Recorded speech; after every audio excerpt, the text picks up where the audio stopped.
Thank you, Lord, for this beautiful time. I thank you, Lord, that you brought each one of them here with a purpose. देते हैं कि आपने हर एक को यहाँ पर एक योजना के साथ लाया है। I pray, Lord, Holy Spirit, that you open the eyes of their understanding. प्रभु मैं प्रार्थना करता हूँ कि इनकी समझ की आंखों को तू खोल। Let it be you, Lord, who will be teaching them the word. प्रभु तू इनको वचन सिखाए ऐसा हो। And I thank you, Lord, that you have heard our prayer. और मैं धन्यवाद देता हूँ कि हमारी प्रार्थना को तूने सुना है।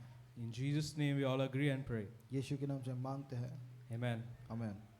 Amen. Thank you, Jesus.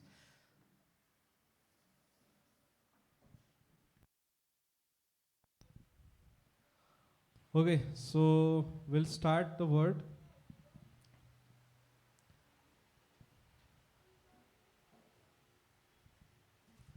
Actually, I usually don't teach on whiteboard on Sundays, मैं आमतौर से वाइट बोर्ड पे नहीं सिखाता हूँ संडे को, but I felt that this topic that we are going through, carnal mind versus spiritual mind, it is very best understood when it is presented visually.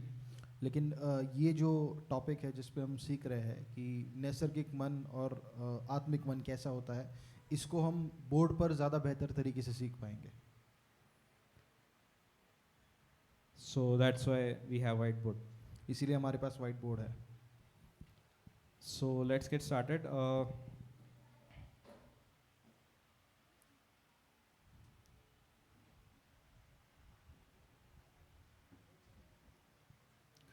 So we all know that we were born again, हम सब जानते हैं कि हमारा नया जन्म हुआ था, right? So everyone here is born again.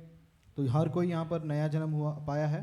Okay, if nobody is born again, they will be born again today. यदि अगर कोई यहाँ पर नया जन्म नहीं पाया तो आज आपका नया जन्म हो जाएगा। But today we are going to learn about what happened to us when we were born again, लेकिन आज हम ये सीखेंगे कि हमारा नया जन्म होने के बाद हमारे साथ क्या हुआ था। right? So it's a kind of anatomy of a born again believer, तो एक विश्लेषण है एक नए जन्म पाए विश्वासी। right? I think if you have studied science, you know like how a human body is, what is there inside human body, how it functions. तो साइंस हमने पढ़ा है कि हमने देखा है कि इंसान का शरीर कैसा था, उसके शरीर में क्या क्या अंग होता है। So it's a anatomy of a spirit man that we have become after receiving Holy Spirit. तो एक विश्लेषण है जो कि हमारा नया जन्म पाने के बाद में एक नया मनुष्य किस प्रकार से है। Right? So first we'll talk about the old man. तो पहले हम पुराने मनुष्य के बारे में बात करेंगे, We'll finish it quickly. उसको जल्दी से खत्म करेंगे। So you see that suppose this is a man's overall body. So this is Hindi में शरीर, तो ये जो है ये एक इंसान का शरीर है, and in every body there is a mind that's called हर एक शरीर के अंदर एक मन होता है or soul. या उसको हम प्राण बोलते हैं। Okay, so when we were not born again, we were like this. तो जब हमारा नया जन्म नहीं हुआ था हम इस तरह से थे। So for example, we were living according to our mind. तो हम उदाहरण के तौर पे हमारे मन के अनुसार हम जी रहे थे। है ना, मन के मालिक थे। मतलब मन के मालिक थे कि मन हमारा मालिक था, हमको नहीं पता। Whether we were dominating our minds or our minds were dominating us, we don't know. Because we see two kinds of people who are not born again. They are living sensibly also and without sense also. तो हम दो प्रकार के लोगों को देखते हैं जिनका नया जन्म नहीं हुआ है। कुछ लोग जो समझ के साथ भी जी रहे हैं, कुछ लोग एकदम नासमझी से जी रहे हैं। So this format is same with animals also. और ये जो है ये जानवरों के साथ भी इसी प्रकार का है। Right? There are some like animals also have body. Animals also have mind. They can think and act. तो जानवरों का भी मन है, उनका भी शरीर है, वो लोग सोच करके चीजें कर सकते हैं। So in a way, a born again believer is very different than a person who doesn't have Holy Spirit. तो इस प्रकार से एक नया जन्म जिसका हुआ है ऐसा मनुष्य बहुत अलग है उस व्यक्ति से जिसका नया जन्म नहीं हुआ है। So now that person's body and mind, they are so connected with each other for so many years. तो अब इस मनुष्य के जो शरीर और उसका मन है वो इतने साल से एक दूसरे से बहुत ज़्यादा करीब है। So they have been living a very happy life. और वो एकदम खुश जीवन जी रहे हैं. I don't know if they are, everyone is happy with this setup, but they have been suffering so many things because of this. सब लोग इस चीज़ से खुश है या नाराज़ है हमको नहीं पता है, लेकिन इस चीज़ की आदत पड़ गई है उनको. So they never questioned, like, why am I getting, why am I poor, or why am I falling sick, or why I'm depressed. They don't have any answer for this. तो उन्होंने कभी प्रश्न नहीं किया कि मैं ऐसा क्यों हूँ, मैं गरीब क्यों हूँ, मैं बीमार क्यों हूँ. ऐसा इन चीज़ों के बारे में उन्होंने कभी पूछा नहीं. Because they thought that this is how it should be. क्योंकि उन्होंने सोचा ऐसा ही होना चाहिए. They never knew that there is a piece that is missing here. उनको कभी पता नहीं चला कि एक चीज़ इसमें से गायब है. Like when Adam, and when he sinned, जब आदम ने पाप किया, he had one core element here which he lost. एक महत्वपूर्ण हिस्सा था यहाँ पर जो उसने खो दिया. What is that element? वो चीज़ क्या है? Right? That was spirit. वो आत्मा थी. So that was the core of Adam, which तो is ये- called spirit. ये एक उसके अंदर ये चीज़ थी जिसको हम आत्मा कहते हैं. So this was the part which Adam lost. और ये चीज़ है, आत्मा है जिसको आदम ने खो दिया. And because he did not have this after his sin, he had to live with these two. और क्योंकि उसके पास ये नहीं था पाप करने के बाद में, तो उसको सिर्फ शरीर और मन को लेकर जीना पड़ा. Now, body is listening to mind. अब शरीर जो है वो मन की सुन रहा है, They are living together. वो साथ में रह रहे हैं. But a person who has received gospel, लेकिन एक व्यक्ति जिसने सुसमाचार को स्वीकार किया a है, person who believed that he is a sinner and he needs Jesus, एक व्यक्ति जो विश्वास करता है कि वो एक पापी था और उसको यीशु मसीह की ज़रूरत है, and he received Jesus, और वो यीशु मसीह को ग्रहण करता है, and that moment he received the Holy Spirit. और उस समय में उसने पवित्र आत्मा को प्राप्त किया. Now what is happening with him? अब उसके साथ क्या हो रहा है? Let us go to word. तो हम वचन में जाएंगे. Let's go to Romans chapter 7. Romeo के 7 में हम जाएंगे. We'll go verse by verse. एक एक वचन के अनुसार हम जाएंगे. So let's read verse 1. पहले वचन से हम sorry. पढ़ेंगे. Not 1. We'll be reading from 15 verse. वचन 15 से हम पढ़ेंगे. Because I think we have basic understanding of how this works. तो हमको एक समझ है कि ये चीज़ें कैसे काम करती है. Today we are going to talk about the struggles that is happening because of, despite of having the best setup that God planned. तो आज हम उन तक दिक्कतों की बात करेंगे कि नया जन्म पाने के बाद में परमेश्वर ने जो नया सेटअप किया उसके बावजूद जो दिक्कत लोगों को झेलना पड़ता है. So this is written by Apostle Paul. और प्रेषित पौलुस ने ये लिखा है. He's saying, for what I am doing, I do not understand. For what I am practicing what I would like to do. I am not practicing what I would like to do, but I am doing the very thing I hate.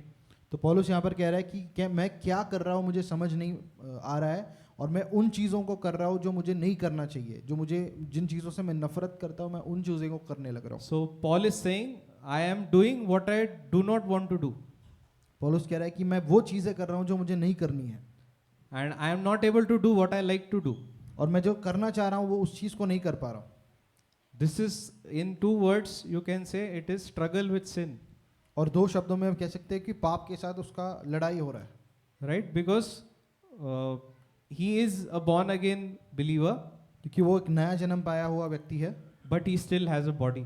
लेकिन उसके पास एक शरीर है. Right? And this is where sin lives. और ये यहाँ पे शरीर में पाप है. Sin controls this part. पाप शरीर पर नियंत्रण करता है. But what Paul is saying next, अगला पौलुस क्या कह रहा है? he's saying 16 verse, but if I do the very thing I do not want to do, I agree with the law, confessing that law is good. यदि मैं वही चीज़ें कर रहा हूँ जो मैं नहीं करना चाह रहा हूँ, तो मैं नियम शास्त्र के साथ सहमत हूँ, और वो कह रहा है कि नियम शास्त्र सही है, अच्छा है. So he's saying that the word of God is good, कह रहा है परमेश्वर का वचन अच्छा है, but I am not good. लेकिन मैं अच्छा नहीं हूँ. My flesh is not good. मेरा शरीर अच्छा नहीं है. My body is not cooperating. मेरा शरीर साथ नहीं दे रहा है. My body does not listen to the word of God.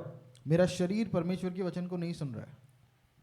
And 17 verse he is saying, so now no longer I am the one doing it, but the sin which dwells in me. वो कह रहा है कि अब 17 वचन में कि अब मैं उन चीज़ों को नहीं कर रहा हूँ, लेकिन वो पाप जो मेरे अंदर है वो कर रहा है. So basically, he is telling that I am still living with the problem अब वो कह रहा है कि इस समस्या के साथ मैं अभी भी जी रहा हूँ, because sin is here क्योंकि पाप यहाँ पर है शरीर में, and I still have Holy Spirit, और मेरे पास पवित्र आत्मा है, and I have been taught that I'm not supposed to live in sin. और मुझे सिखाया गया कि मुझे पाप में नहीं रहना है. So how should I get delivered from this? तो इस पाप से मैं कैसे छुटकारा पाऊँ? Right? If you have a demon, यदि आपके पास एक दुष्ट आत्मा है, you can cast it out.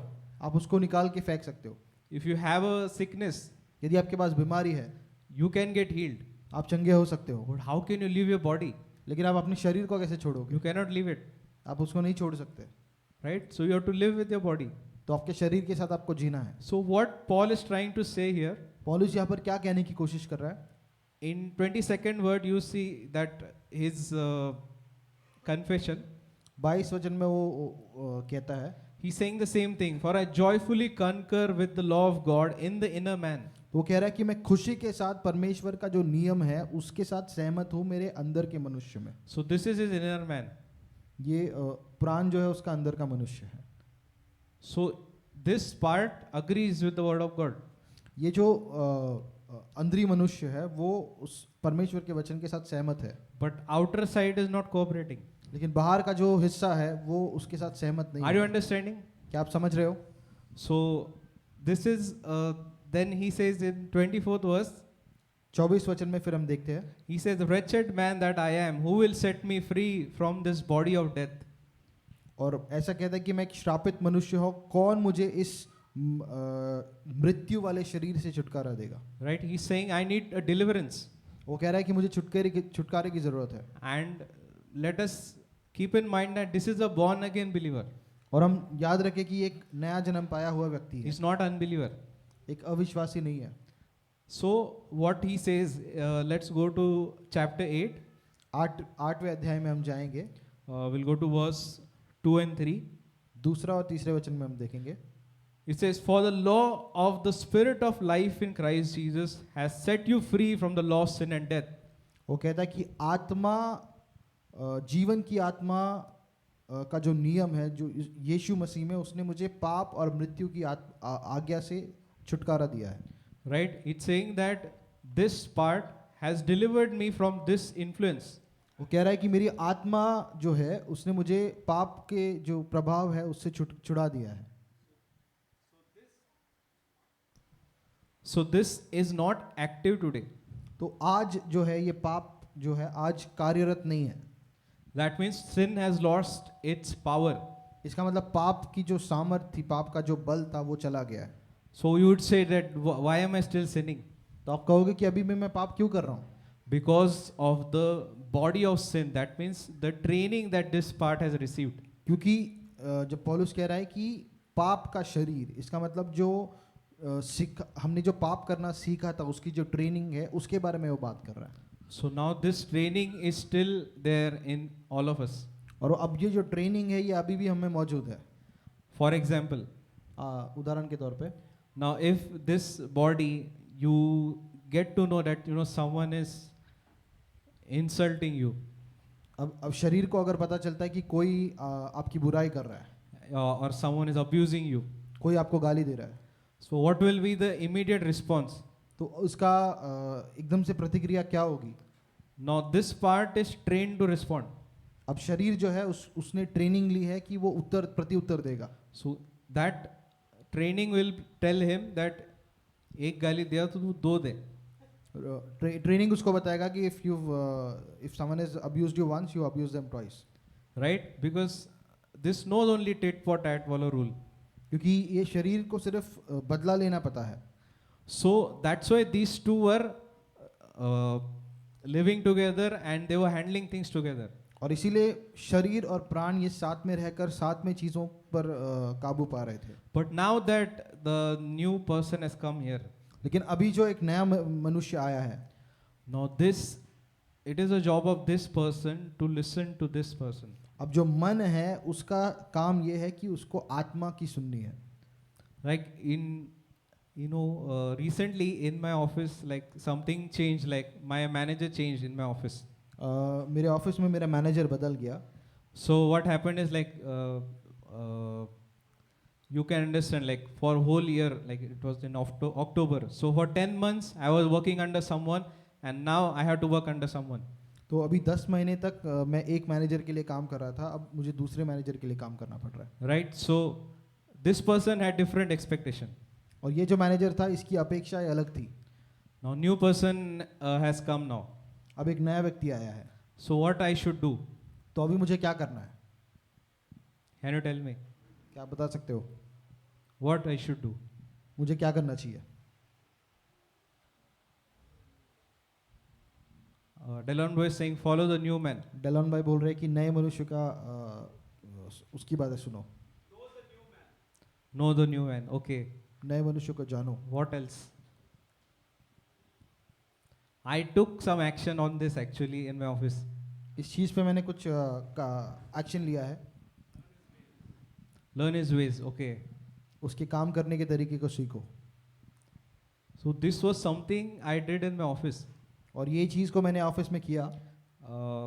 As soon as I got to know that my manager's changed, जैसे मुझे पता चला मेरा मैनेजर बदल गया, I went ahead and I put a meeting with him मैंने जाके एक मीटिंग को सेट किया उसके साथ. just to understand what he wants. सिर्फ ये समझने के लिए कि उसकी क्या अपेक्षा है. कि you tell me what you want. कि तू मुझे बता कि तेरी क्या अपेक्षा है. वो पगार तभी बढ़ेगा.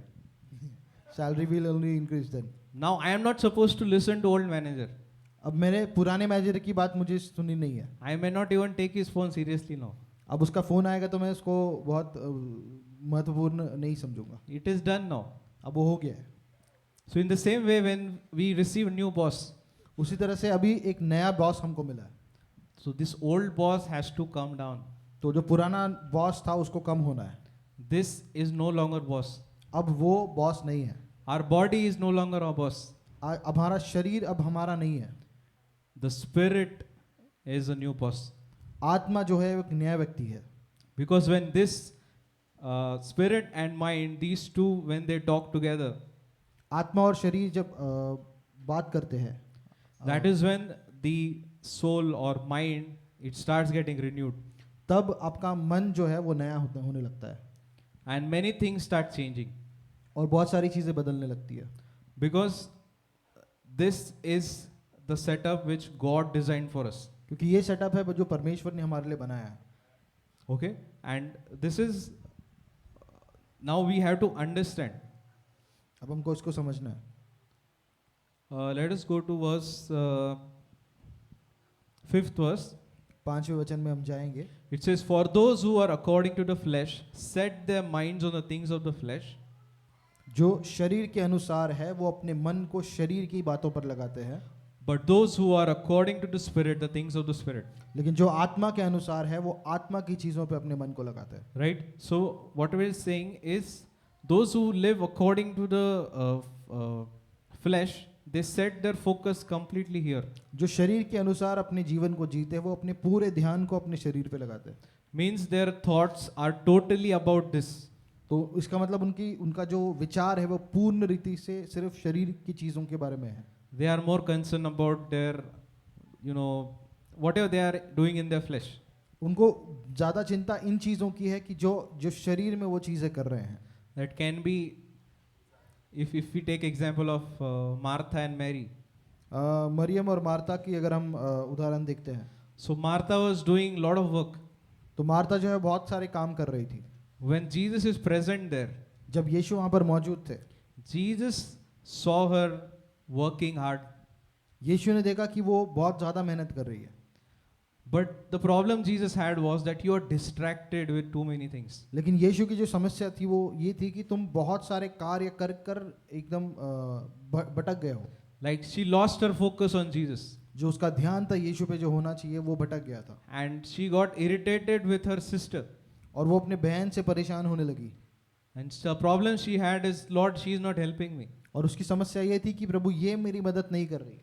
Now if you see from like normal natural point of view, her point was valid. और नैसर्गिक तौर पर अगर हम देखें तो उसका जो पॉइंट था वो सही था. That she is not helping her. कि उसकी बहन उसका मदद नहीं कर रही है, But the only point of view that matters is the point of view of Jesus. लेकिन सिर्फ देखने का नजरिया यीशु का जो है वही मायने रखता है, That is what our learning is. वो हमारा सीख है। So what Jesus told, तो यीशु ने क्या कहा? Jesus said Mary has chosen her good part. तो यीशु ने कहा कि मरियम ने उत्तम भाग को चुना है। Mary chose this part. Maryam ने उस आत्मा को चुना। Mary knew that now Jesus is at home. I have to sit there. I have to learn from him. Maryam को पता है कि यीशु घर पे है, तो अभी मुझे वहाँ पर बैठ के उससे सीखना है। So what Mary was doing is Mary was sitting there and she was getting her mind renewed. तो मरियम वहाँ पर बैठकर अपने मन को नए कर रही थी। And what Martha was doing, was Martha was just concerned about this part. और मार्था जो थी वो सिर्फ शरीर की बातों पर उसका मन था। So that's why Martha never got her answer, इसीलिए मार्था जी थी उसको कभी भी उसका उत्तर नहीं मिला, because she missed the point. क्योंकि उस जो पॉइंट था उससे वो भटक गई। So what this is saying is, those who are according to the flesh set their minds on the things of the flesh.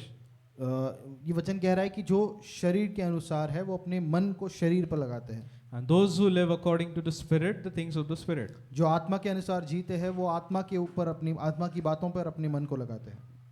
Now next verse tells about its results. और अगला वचन जो है वो उसका प्रतिफल क्या होगा उसके बारे में Now बात this करता is very interesting. है। और ये बहुत इंटरेस्टिंग है। It says, for the mind set on the flesh is death. और ये कहता है कि जो मन शरीर की बातों पर लगा है वो मृत्यु है। Okay, so it's saying, if you focus just here, what you will get is death. तो वचन कह रहा है कि अगर आप सिर्फ अपने शरीर की बातों पर ध्यान लगाते हो तो आपको क्या मिलेगा? मृत्यु। Now people say, those who live in flesh, will they go to heaven? और लोग कहते हैं कि जो शरीर में जी रहे हैं क्या वो स्वर्ग जाएंगे? Yes, they will go हाँ। heaven if they are born again. हाँ, अगर उनका नया जन्म हुआ तो वो स्वर्ग जाएंगे, But they will experience hell here, लेकिन यहाँ पर पृथ्वी पर नर्क का अनुभव वो करेंगे, because they are living for the flesh. क्योंकि वो शरीर के लिए जी रहे हैं They are still living for the old boss. और वो अभी भी पुराने बॉस के लिए जी रहे हैं। This boss is not going to give them increment. ये बॉस जो है उनको बढ़त नहीं देगा, This boss is not going to give them promotion. ये उनको प्रमोशन नहीं देगा, This boss is not going to give them blessing. ये बॉस उनको आशीष नहीं देगा, This boss will give only death, ये बॉस जो है सिर्फ मृत्यु देगा, because that's what he has. क्योंकि वही है उसके पास। Paul says, nothing good dwells in my flesh. पौलुस कहता है कि मेरे शरीर में कोई भी लाभदायक चीज नहीं है, Nothing, no good thing. कोई भी अच्छी चीज नहीं। It is just what do you call? It's a container सिर्फ एक बर्तन है वो, for our for Holy Spirit to live in. एक पवित्र आत्मा हमारे अंदर रह सके उस लिए। That is only use of this body. तो शरीर का सिर्फ यही काम है, And there is nothing that we can do in our flesh that can glorify God.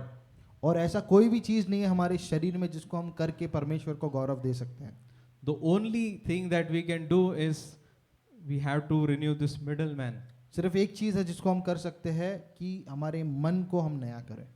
Because I think in Galatians 5:17 it says, the spirit lusts against the flesh and flesh lusts against the spirit. और गलातियों के 5:17 में लिखा है कि आत्मा जो है वो शरीर के खिलाफ लालसा रखता है और शरीर जो है वो आत्मा के खिलाफ लालसा करती है। So what in simple words it says, body cannot listen to spirit, spirit cannot listen to body. और आसान शब्दों में शरीर जो है वो आत्मा की नहीं सुन सकता और आत्मा जो है वो शरीर के अनुसार नहीं चल सकता। इन दोनों की नहीं बनती. These two are not friends.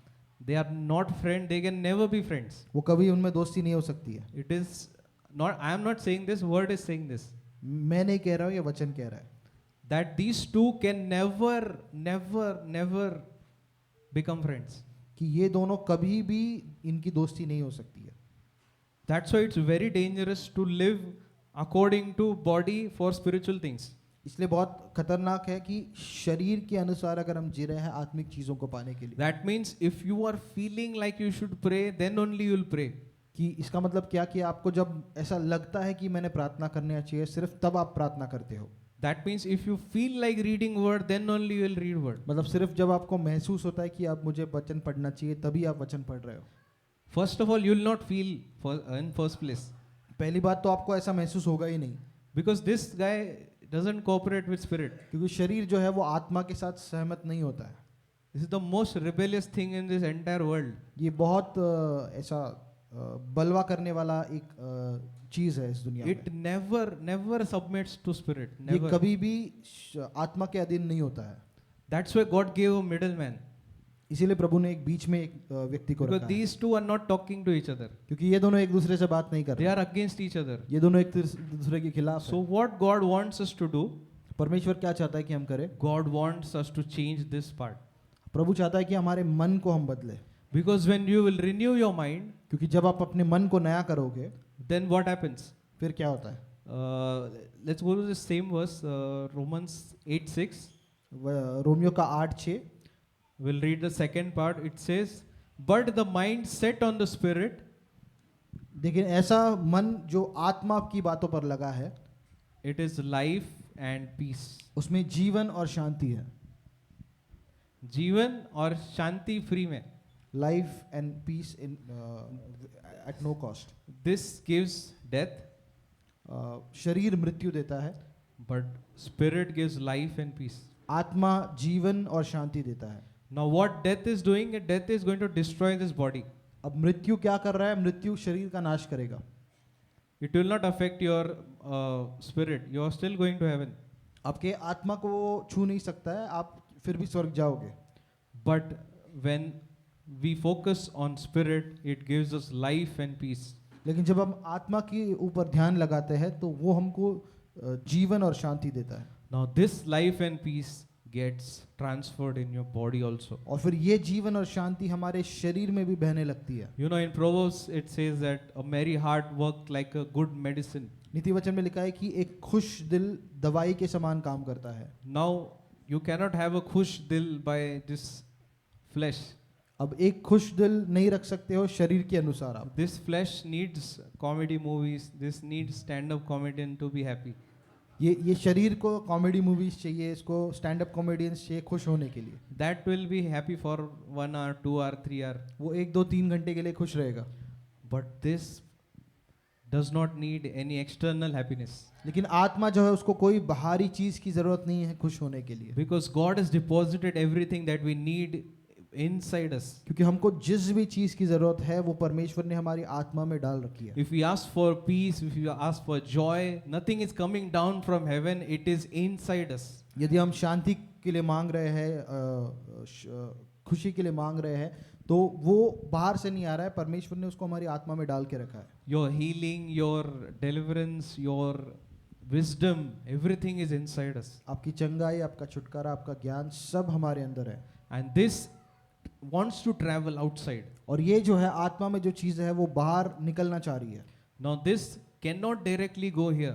और ये आत्मा की जो बातें हैं वो सीधे आपके शरीर में नहीं आ सकती, Because again, these two are not talking. क्योंकि आत्मा और शरीर बात नहीं कर रहे हैं। These two are not friends. ये दोनों दोस्त नहीं है। But these two are in communion with this person. लेकिन आत्मा और शरीर जो है दोनों मन के साथ उनका एक जुड़ाव है, Because they had old relationship क्योंकि ये पुराने दोस्त है and these are new friends. और आत्मा अब आ गया है तो मन और आत्मा का एक नया रिश्ता है। So this is going to feed sideline. तो शरीर जो है उसको साइड में रख दिया जाएगा। Right? This body is not going to like it. शरीर जो है इस चीज को पसंद नहीं करेगा। Okay. Is it okay? Sorry. So, where was I?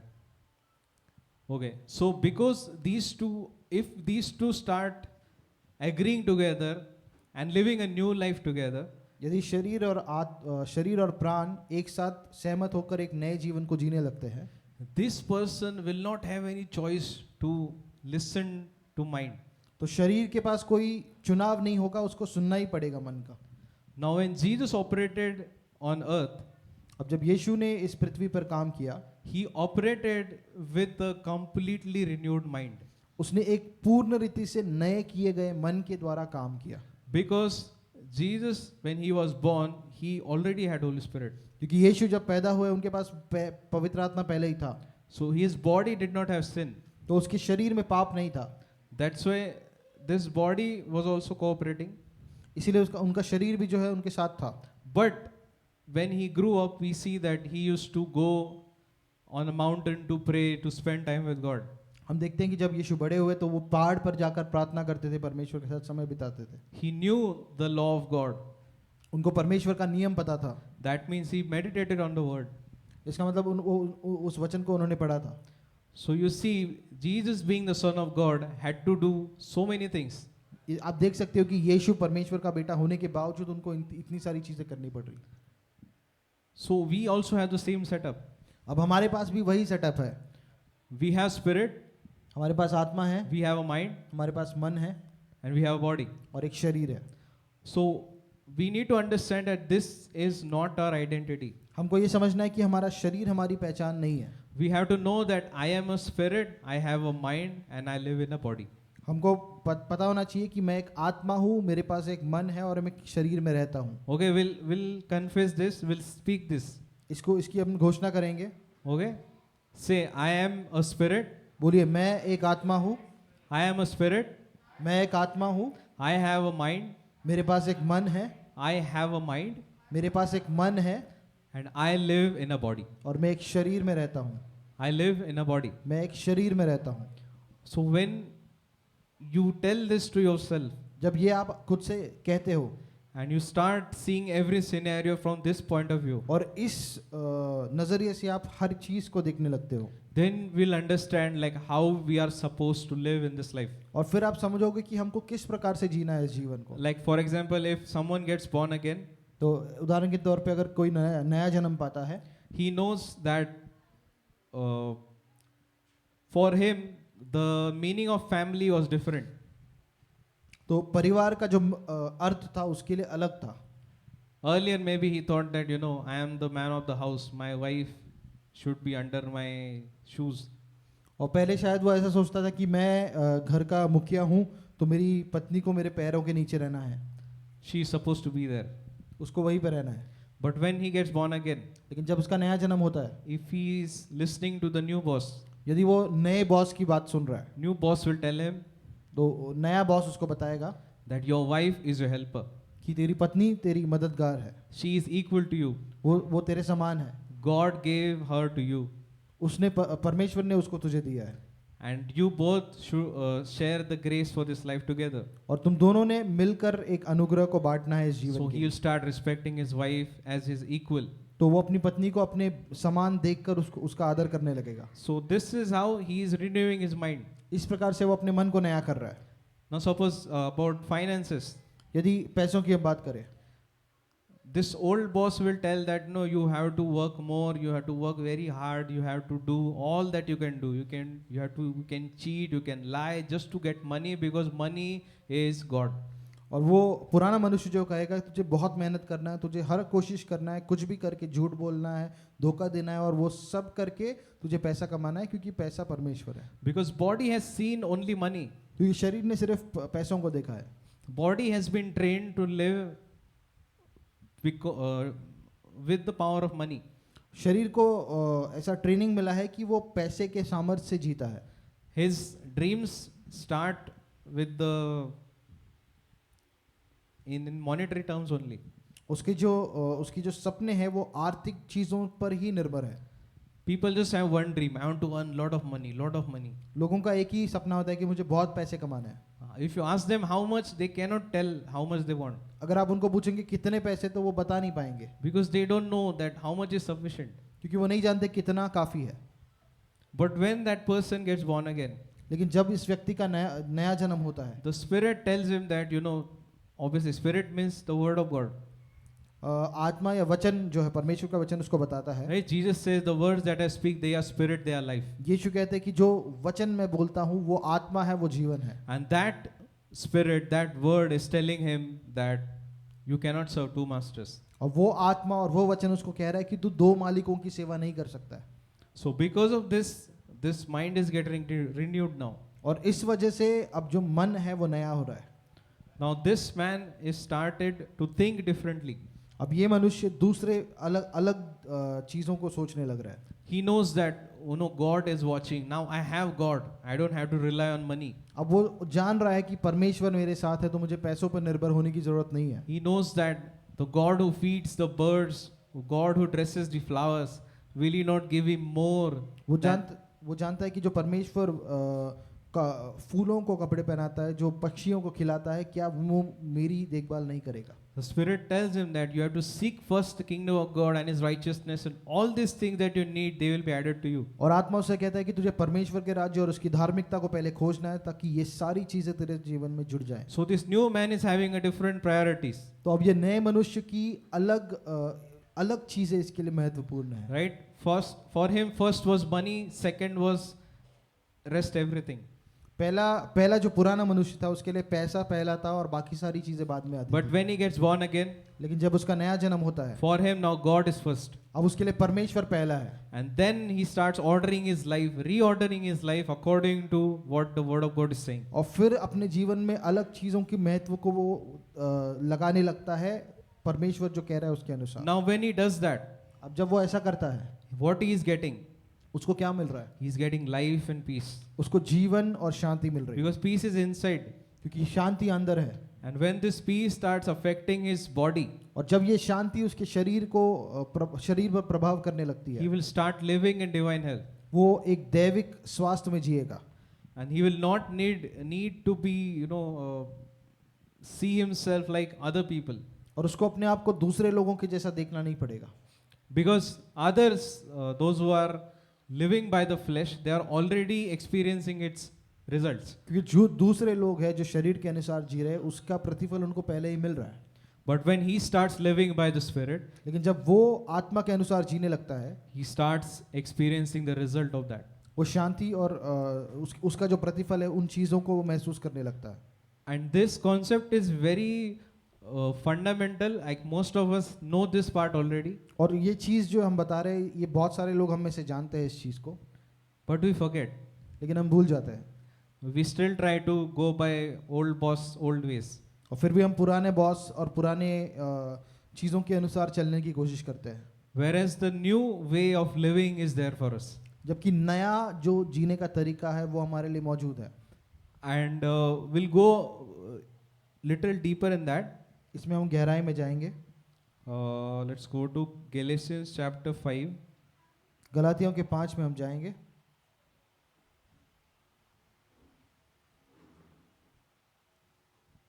That verse which says that 16, 17.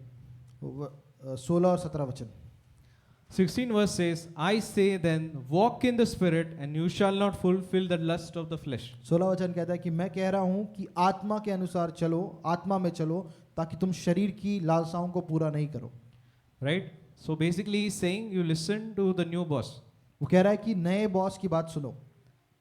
If you listen to this boss, you will not follow this one. अगर तुम अपने आत्मा की सुनोगे तो तुम शरीर के अनुसार नहीं चलोगे. Now the problem is this part, the mind part. अब समस्या है कि जो मन है, this also has to be changed. इसको भी बदलना जरूरी है. When I visited my new boss, जब मैं नए बॉस से मिला मेरे, I just asked him that, what you want me to do for this year, you tell me. और मैंने उससे कहा कि तू क्या चाह रहा है कि इस साल मैं क्या काम करूं, What changes you want? क्या बदलाव तू चाहता है, What is something that I'm doing wrong I can do better? ऐसी कौन सी चीज़ है जो मैं गलत कर रहा हूँ जो मैं उसको और बेहतर कर सकता हूँ. So in the same way, we have to go to Holy Spirit, and we have to ask Holy Spirit, Lord, now you are my Lord, you tell me how I should live my life. उसी प्रकार से हमको पवित्र आत्मा के पास जाना है और पवित्र आत्मा को कहना है कि प्रभु तू अब मेरा प्रभु है, तू मुझे बता कि मुझे कैसे जीना है. And whatever you say, I will do it. और जो भी तू कहेगा मैं उसको करूँगा. Because Holy Spirit has been given to us. क्योंकि पवित्र आत्मा हमको दिया गया है. And the one beautiful thing about this boss is, और एक खूबसूरत चीज़ इस बॉस के बारे में है, he doesn't behave like boss. वो बॉस के जैसा बर्ताव नहीं करता है. He is your helper. वो तुम्हारा मददगार है. He helps you. वो तुम्हारी मदद करता है. A good leader always comes on the ground and works with his team. एक अच्छा लीडर जो है वो हमेशा जमीन पर मौजूद होकर अपनी टीम के साथ काम करता है. He feels their pain. वो उनके दर्द को महसूस He करता है, understands their struggles, वो उनकी उनकी तकलीफों को समझता है and He guides them accordingly. और उसके अनुसार वो उनको चलाता है। In the same way, Holy Spirit is there with us. उसी प्रकार से पवित्र आत्मा हमारे साथ है। When we are dealing with people, जब हम लोगों के साथ संबंध रख रहे हैं, we know that sometimes people hurt us. हम जानते हैं कि कभी कभी लोग हमको दुख पहुंचाते हैं, People talk behind us. हमारे पीछे बात करते हैं, People talk in front of us. हमारे सामने बात करते हैं, People abuse us. हमको गालियां देते हैं, They think that something wrong should happen, or they curse us basically. वो हमको श्राप देते हैं, ऐसा मन करते हैं कि कुछ हमारे साथ बुरा हो जाए। So if we live by this person, if we live by body, यदि हम शरीर के अनुसार जिए, we will get angry, we will get frustrated, we'll having health issues. हमको गुस्सा होगा, हमको तकलीफ होगी, हमारे शरीर में बीमारियां We'll आएंगी have this bitterness, and that will cause something to happen in our body. और वो कड़वाहट हमारे अंदर रखकर वो हमारे शरीर में प्रकट होगा। But if we live by the new man, लेकिन हम नए मनुष्य के अनुसार अगर जिए, we will start giving things in Spirit's hands. तो हम पवित्र आत्मा के हाथों में चीजों को देने लगेंगे। We will know that, Lord, if that person is cursing me, I know your word says I am blessed and I cannot be cursed. हम कहेंगे प्रभु तू जानता है ये मनुष्य मुझे श्राप दे रहा है, लेकिन तू कहता है कि मैं आशीषित हूँ और मुझ पे श्राप नहीं लग सकता। Lord, you told me that you bless those who curse you. प्रभु तूने कहा कि उन लोगों को आशीष दे जो तुझे श्राप दे रहे हैं, So I will bless them, Lord. तो मैं उनको आशीषित करूंगा। I pray for them, Lord. Let them have all the good things. Let them encounter you, Lord. मैं प्रार्थना करता हूँ उनके लिए प्रभु की वो सारी अच्छी चीज़ों को महसूस करे और तेरे साथ तुझे वो जान पाए। And when we are praying like this, और जब हम इस प्रकार से प्रार्थना कर रहे हैं, we know that Holy Spirit is with us. हम जानते हैं पवित्र आत्मा हमारे साथ है। The biggest power in this universe is with me. सबसे बड़ा सामर्थ जो है संसार में वो मेरे साथ है। So why I should feel insecure just because that person is cursing me? तो मुझे क्यों डर महसूस होना चाहिए क्योंकि ये व्यक्ति मुझे श्राप दे रहा In है। fact, we should feel fearful for that person because the curse that he is giving, it is going to repel on him. लेकिन हमको डर उस व्यक्ति के लिए लगना चाहिए क्योंकि जो श्राप वो दे रहा है वो वापस लौट कर उस पर जाएगा। That's why Jesus said, pray for them इसीलिए यीशु ने कहा कि प्रार्थना करो उनके लिए and bless them. और उनको आशीषित करो। So this is a big change. तो एक बड़ा बदलाव है। This can happen only when we are conscious of the new person that we are. और ये तभी हो सकता है जब हम इस नए मनुष्य को उसके बारे में सोच रहे हैं, उसको ध्यान में रख रहे हैं। And as this verse says that, I think Galatians 5:16, it says, walk in the spirit and you shall not fulfill the lust of the flesh. और जैसा गलतियों का 5:16 कहता है कि आत्मा के अनुसार चलो ताकि तुम शरीर की लालसाओं को पूरा नहीं करो।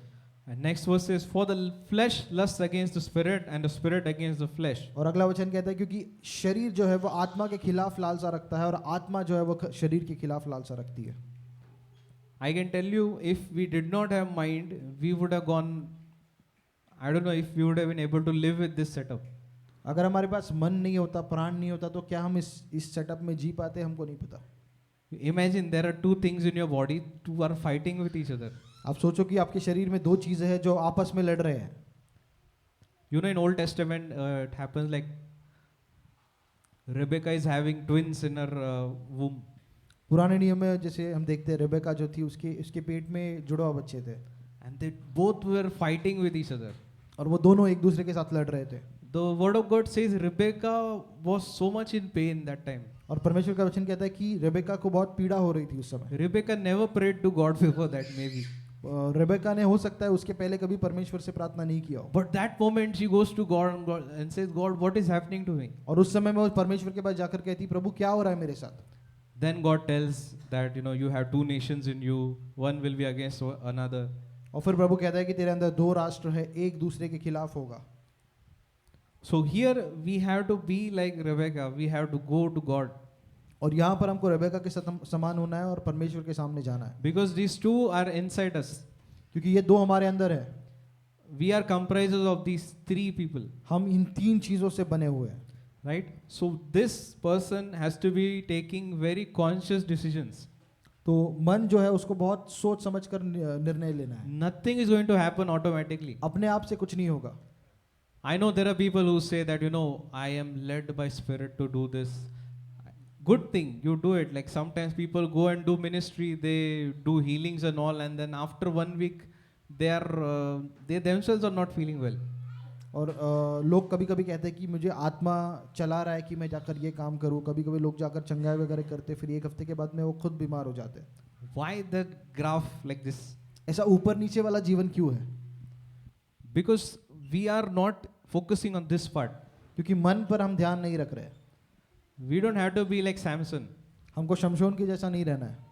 You know, whenever he would get Holy Spirit, sorry, not Holy Spirit, whenever he would have Holy Spirit Spirit coming upon him, he would go and do great destruction. जब भी आत्मा उसके ऊपर आता था तो वो जाकर बहुत सारा नाश करता था। But whenever the Spirit is not on him, he would be like a normal man. और जब आत्मा उस पे नहीं होता था वो एक साधारण मनुष्य के समान होता था। But still, one thing I found in his life, फिर भी एक चीज को मैंने उसके जीवन में देखा, he gave first priority to God.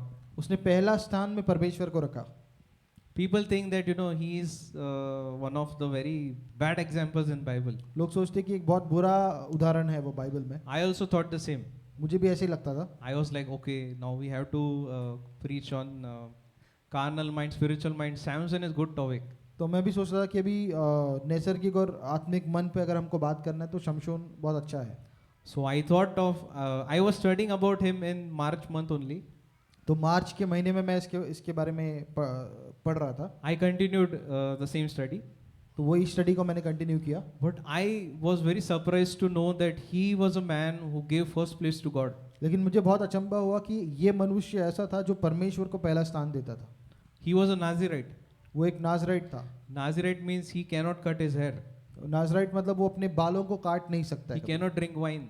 वो दाखरस नहीं पी He सकता है। cannot drink or eat anything that comes from wine.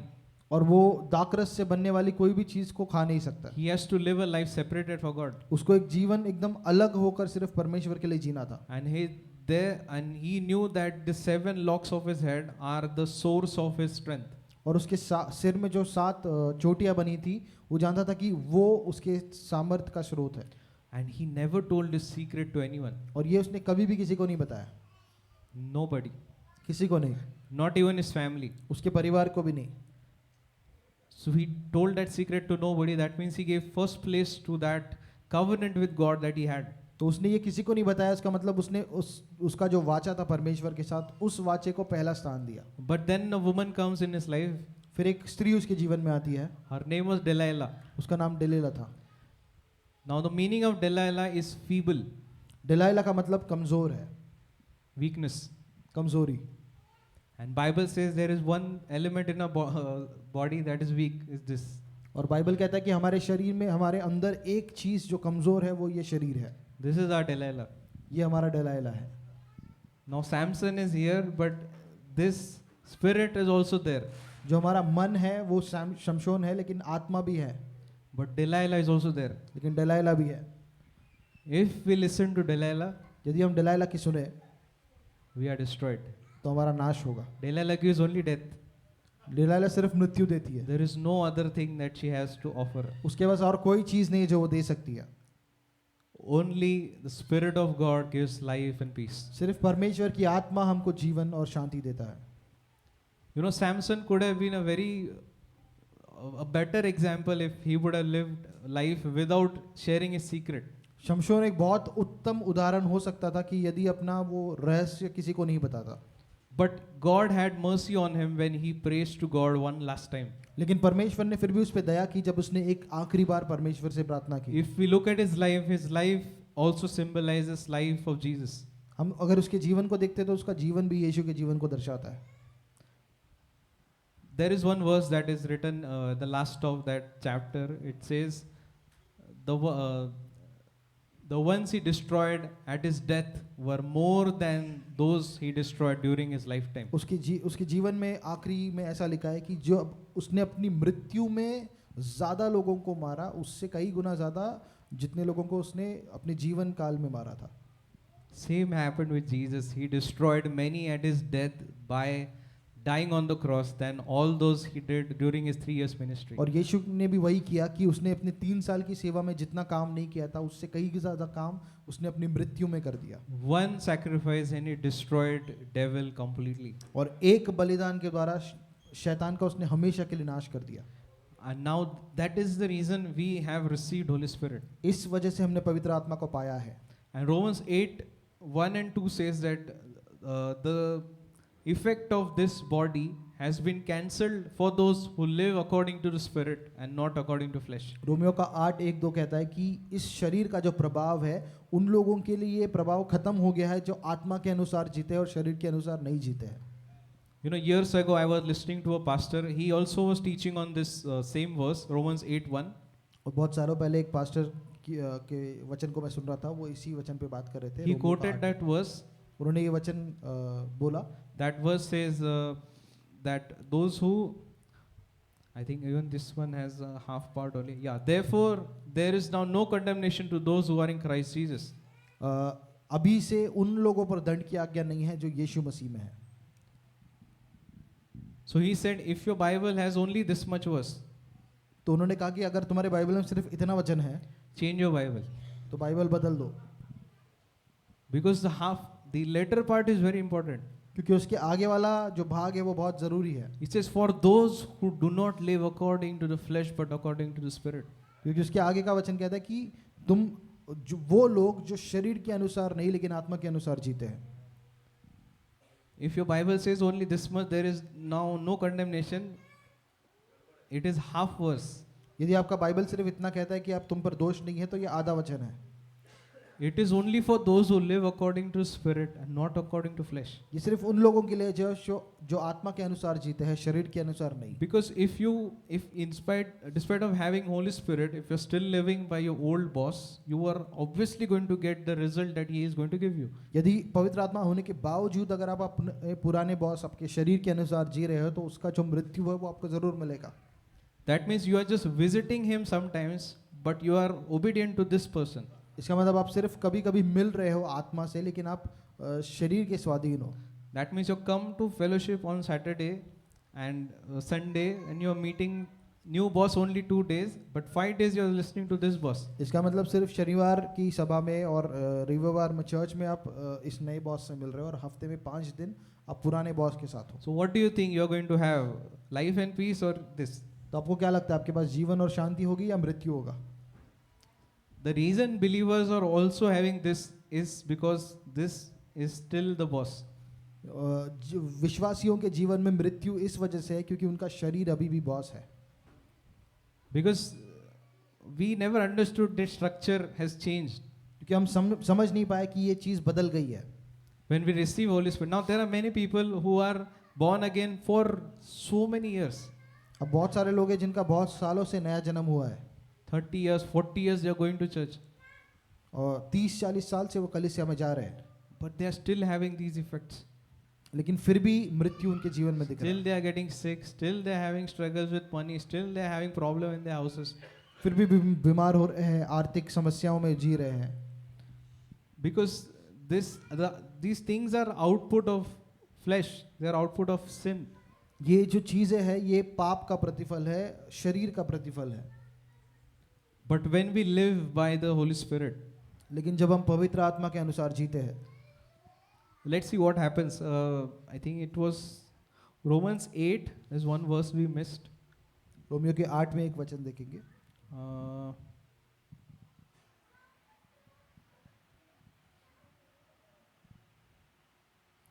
Romans 8:13. Romeo का 8:30. 13. It says, for if you are living according to the flesh, you must die. But if by the Spirit you are putting to death the deeds of the body, you will live. ये वचन कह रहा है कि यदि तुम शरीर के अनुसार जी रहे हो तो तुम मरोगे, बट अगर तुम आत्मा के अनुसार अपने शरीर के कृत्यों को मार रहे हो तो तुम जियोगे. So it's saying that if you are living by the flesh, you will die. वो कह रहा है कि शरीर के अनुसार जियोगे तो मरोगे. Direct मरोगे. Direct death. Same thing God told Adam also. प्रभु ने यही चीज आदम से भी कही थी. The day you eat this fruit, जिस दिन तुम इस फल को खाओगे, you shall die. उस दिन मरोगे। He did not die the same day. उसी दिन वो नहीं मरा। Same way, we also don't die same way. उसी दिन इसी प्रकार से हमारा उसी दिन मृत्यु नहीं होता है, But we start experiencing it. लेकिन उसको हम अनुभव करने लगते हैं। But it says, if by the Spirit you put to death the deeds of the body. लेकिन ये कहता है कि यदि तुम आत्मा के द्वारा अपने शरीर की कृत्यों को मारो। Now what are these deeds of the body? तो ये शरीर के कृत्य क्या है? Let's go to Galatians 5 verse गलातियों के 5:20 में 5 में जाएंगे हम। 5:19. 5:19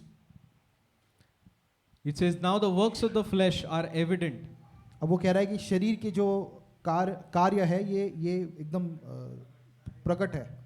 It says, which are adultery, fornication, uncleanness, lewdness. कह रहा है कि व्यभिचार, अशुद्धता, idolatry, sorcery, hatred, मूर्ति पूजा, जादू टोना, नफरत, contentions, jealousies, outburst of wrath, झगड़े, जलन और गुस्से में फटना, selfish ambition, dissension, heresies, स्वार्थी होना, विभाजन करना, envy, murders, drunkenness, खून करना, लालच रखना और पियक्कड़ होना। These are the works of the flesh. ये सारे शरीर के कृत्य है।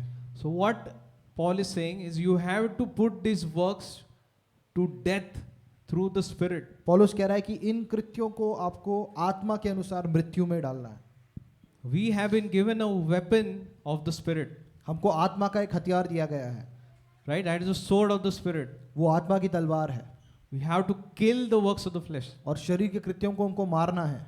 The way we know that, if I started feeling envy for someone, जब आपको समझ में आ रहा है कि मुझे किसी को लेकर लालच महसूस हो रहा है, I'm having problem with someone getting blessed. मुझे तकलीफ हो रही है जब कोई और आशीषित हो रहा है, We have to kill that there, right there. उस चीज को उसी वक्त हमको मारना है। We have to say that, Lord, I bless that person. हमको कहना है, प्रभु मैं उस व्यक्ति को आशीषित करता हूँ, Thank you that you blessed him. धन्यवाद कि तूने उसको आशीषित किया। I know that you are my father also. मैं जानता हूँ कि तू मेरा पिता है And you haven't forgotten me. और तू मुझे भूला नहीं है। I thank you, Lord. मैं धन्यवाद देता हूँ प्रभु। That's how we have to respond. इस प्रकार से हमको प्रत्युत्तर देना This है। is how we'll destroy envy. इस प्रकार से हम लालच को मारते हैं।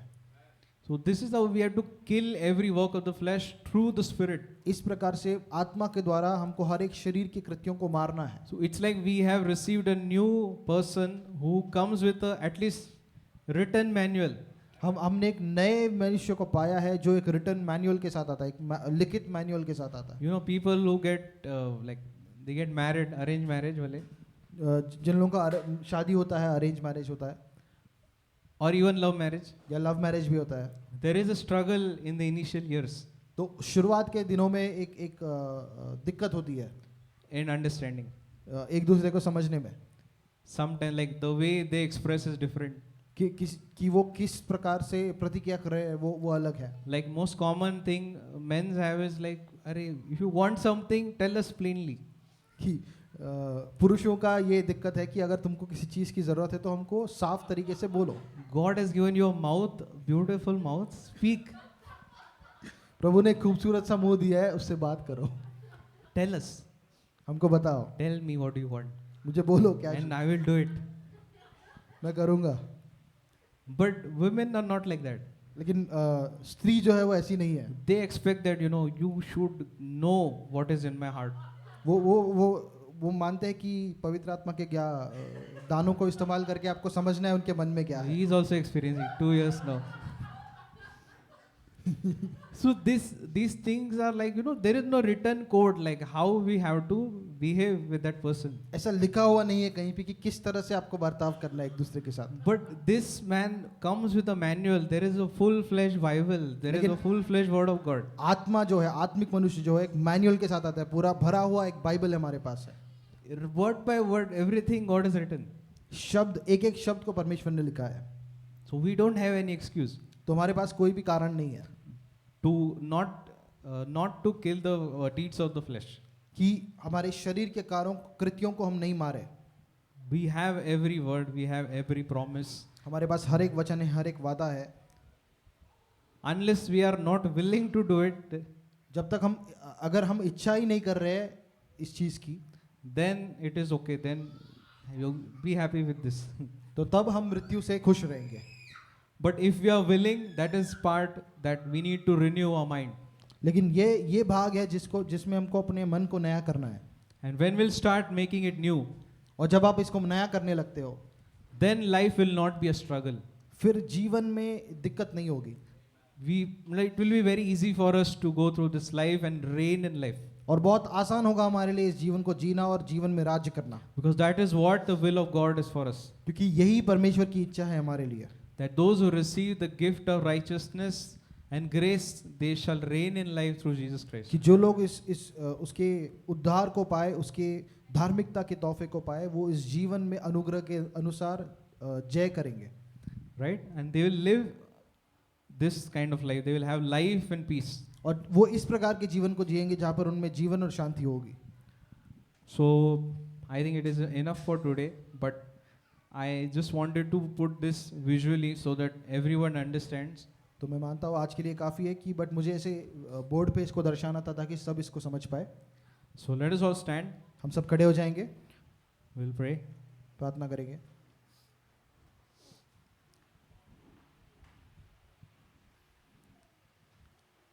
Lord, I thank you for every person who is here. प्रभु हम धन्यवाद देते हैं हर एक व्यक्ति के लिए जो यहाँ पर है.